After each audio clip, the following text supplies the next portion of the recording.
కానీ బాధ కలిగే అంశం ఏంటంటే ఇప్పటి వరకు ఒక్క అడుగు ముందుకు బల్లే. There is no direction. దాదాపు 10 ఏజెన్సీలు ఉన్నారు. ఈ ఒక్కొక్కరు వెళ్తున్నారు, ఒకరొక మాట చెప్తున్నారు. మేము మీడియాలో చూసిందో పత్రికల్లో చూసింది చెప్తున్నా నేను. బీహార్ నుంచి ర్యాట్ వాళ్ళు వచ్చారన్నారు, ఎన్డీఆర్ఎఫ్ వచ్చిందని చెప్పినారు, లేకపోతే వేరియస్ టీమ్స్ వచ్చినాయి, నేవీ నుంచి వచ్చిందన్నారు, లేదా కాశ్మీర్ నుంచి ఏదో టీం వచ్చిందన్నారు, ఛత్తీస్గఢ్ నుంచి టీం వచ్చిందన్నారు, మన సింగరేణి నుంచి ఒక టీం వచ్చిందన్నారు. What is the direction? అది ఎవరు ఇవ్వాలి? గవర్నమెంట్ ఇవ్వాలి. అందరి మాటలు విని ఒక స్పష్టంగా ఒక లైన్ ఆఫ్ యాక్షన్ ఇచ్చి దాన్ని వేగవంతంగా చేసి వాళ్ళని బయటకు తీసుకొచ్చే ప్రయత్నం చేయాలి. అందులో పూర్తిగా ఫెయిల్ అయిపోయింది గవర్నమెంట్. బాధ కలిగే అంశం ఏంటంటే మీ ఫెయిల్యూర్ను కప్పిపుచ్చుకోవడానికి చిల్లర మాటలు మాట్లాడుతున్నారు.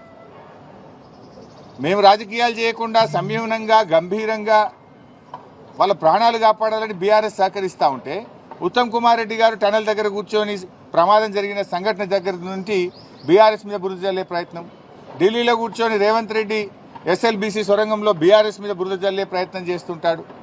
వెంకటరెడ్డి గారు అయితే ఆయన నీళ్లు వాటర్ అంటాడు, ఆయన ఏం మాట్లాడతాడో నేను ఆయన గురించి మాట్లాడి దండగా. సో ఇట్లా ఒక గందరగోళమైన పరిస్థితి ప్రభుత్వంలో నెలకొన్నది. ముఖ్యమంత్రి మాటకు నీటిపారుదల మంత్రి మాటల మధ్య పొంతన లేదు.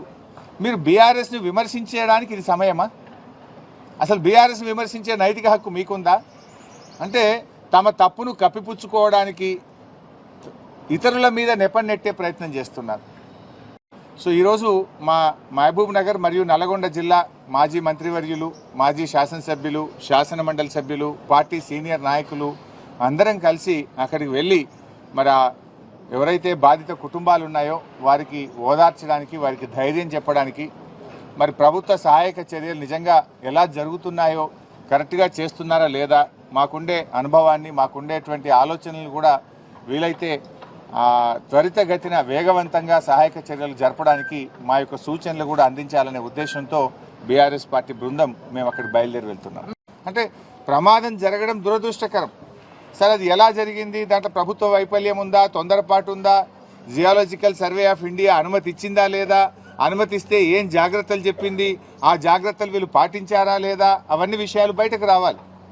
కానీ ఇలా జరిగిన సంఘటన తర్వాత ప్రభుత్వ స్పందన చాలా బాధాకరంగా ఉంది.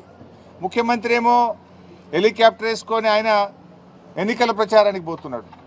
ఇక 8 మంది ప్రాణాలు ముఖ్యమా, ఎన్నికల ప్రచారం ముఖ్యమా రేవంత్ రెడ్డి గారికి? కనీసం ముఖ్యమంత్రి అక్కడికి వెళ్ళి ఆ సహాయక చర్యల్ని ముమ్మరం చేయడంలో కానీ, ఒక డైరెక్షన్ ఇవ్వడంలో కూడా అటు ముఖ్యమంత్రి గారు, ఇటు నీటిపారుదల శాఖ మంత్రి కూడా పూర్తిగా ఫెయిల్ అయిపోయారు. మేము బీఆర్ఎస్ పార్టీ తరఫున సహాయక చర్యల్లో ఇబ్బంది కలగొద్దు, ప్రభుత్వానికి సహకరించాలి, సంయమనం పాటించాలని చెప్పి గత 4-5 రోజులుగా మేము వెయిట్ చేశాం. కానీ బాధ కలిగే అంశం ఏంటంటే ఇప్పటి వరకు ఒక్క అడుగు ముందుకు బల్లే. There is no direction. దాదాపు 10 ఏజెన్సీలు